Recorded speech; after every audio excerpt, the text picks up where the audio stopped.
Hey, welcome back to Futures Chart Academy. I'm Trader Don. Let's take a look at the MNQ Futures price action for the week that just ended on August 7th, 2026. Before we do, just a quick reminder, information shared in this video is for educational, informational, and entertainment purposes only. This is not financial or investment advice. Trading futures involves substantial risk of loss. It's not suitable for everyone. With that said, this is the entire week laid out on the 15-minute chart this time so we can get it to all fit on one screen. Starting with that Sunday gap up every day before the futures open, I put my key levels that I'm looking at, my areas of interest, and we're going to keep track and see what happened for this week. On Monday, we did hit the expected move high on Monday. So we're going to put a check mark on the Monday. On Tuesday, we did hit the expected move high. So we get to put a check mark on Tuesday. Looking at the Wednesday price action, we kind of went down and sideways. We did not hit the expected move high, my area of interest high, or the low on either one of those on Wednesday. So we're going to put an X on Wednesday. Not really our fault. The market just kind of went sideways. And then on Thursday, we did hit that low that I had put on the chart right here. So we're going to put a check mark on Thursday.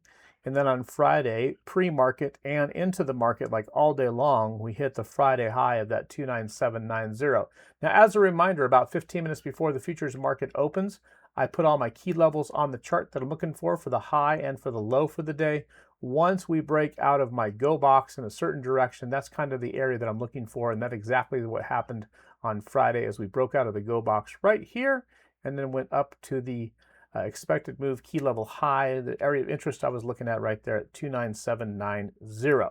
Now let's look at the individual days. Here is Monday. I took the screenshot. On Monday, had posted on my chart a high of 28498 and an adjusted high of 28623 before the market had opened, and we had hit both of those levels. So I did a quick video on Monday morning to say, hey, I'm looking at this additional New York session high of 28661. We actually got 3 check marks on Monday. We hit all 3 of those levels on Monday, so that's a big green check mark on Monday. Let's take a look at the screenshot from Tuesday. Tuesday had the high of 29245, the adjusted high of 29383. And once again, because the market had gone screaming up overnight, I had put a New York session high of 29653.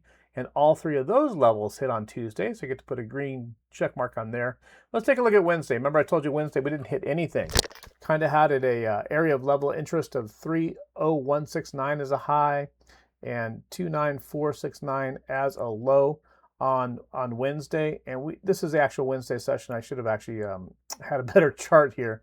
Let's go back to our other chart. Let's take a look at Wednesday here. Where's Wednesday? Wednesday.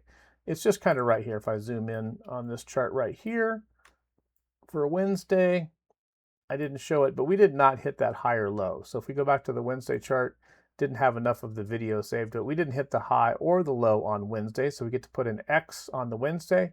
Let's look at Thursday a little bit closer.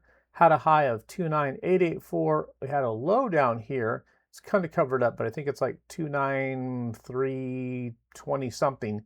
But we did hit that low as soon as the New York session opened. Hit that low, bounced back up on Thursday into the purple go box that I had drawn out on Thursday.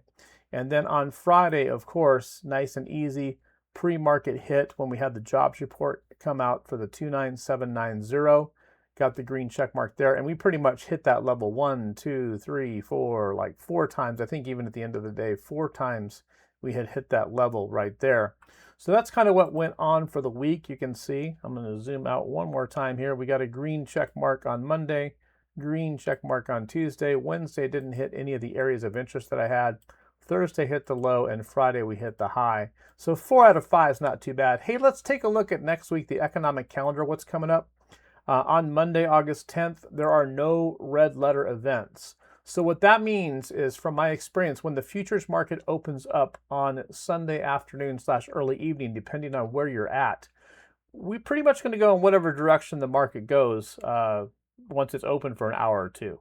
Because there's nothing to really stop it, nothing to come in and say, hey, we've got this event coming up and we're just going to blow up the charts like we did on Friday with the jobs report. So Monday, when the market opens up, whatever direction it's going in, you might want to just, take a look at that and see if it continues in that direction. Might just be a slow creep up or a slow creep down all day Monday. As a reminder, About 15 minutes before the future market opens, I will post my Monday areas of interest for the high and for the low. Looking at Tuesday, we do have some red letter events. We have ADP unemployment change weekly. We have existing home sales for the month over month, existing home sales for the month of July. So we'll probably see a little bit of action going on Tuesday. Wednesday, core inflation, year over year, month over month, and inflation rate. The CPI is also on Wednesday. And the CPI for July, all this is going on. So we have like 1, 2, 3, 4, 5, 6 red letter events. So be careful on Wednesday. Could be a choppy, messy day for next week. Thursday, always the jobless claims. The PPI comes out the next day, which is the producer price index. And that's the prices the producers pay. That's usually a little bit more heavy than the CPI the day before. Continuous jobless claims as usual. Initial jobless claims on Thursday. And then on Friday, we have retail sales coming in on Friday. This is always, I don't know if they got it, the Michigan Consumer Watch is always on Friday. And then right here, this Michigan Consumer Sentiment high event, about 30 minutes into the New York session, we get this number, and it just, you got to watch out. Almost not have a position on it is what I usually do at that little 30-minute mark on Friday, just because it's so tricky. So that's pretty much what we have for the week. That's what we had for the week in review. Once again, be watching for my video about 15 to 30 minutes before the futures market opens on Sunday. I'll have my key areas I'm looking at, my areas of interest for the high and for the low. Hey, if you like what we're doing here, I'm Trader Don with Futures Chart Academy. Please do leave a comment down below what you'd like to see. Please do subscribe. And the best thing you can do is share this video with a friend. So until next time, until Sunday afternoon, I'm Trader Don, Futures Chart Academy. We'll see you in the next one.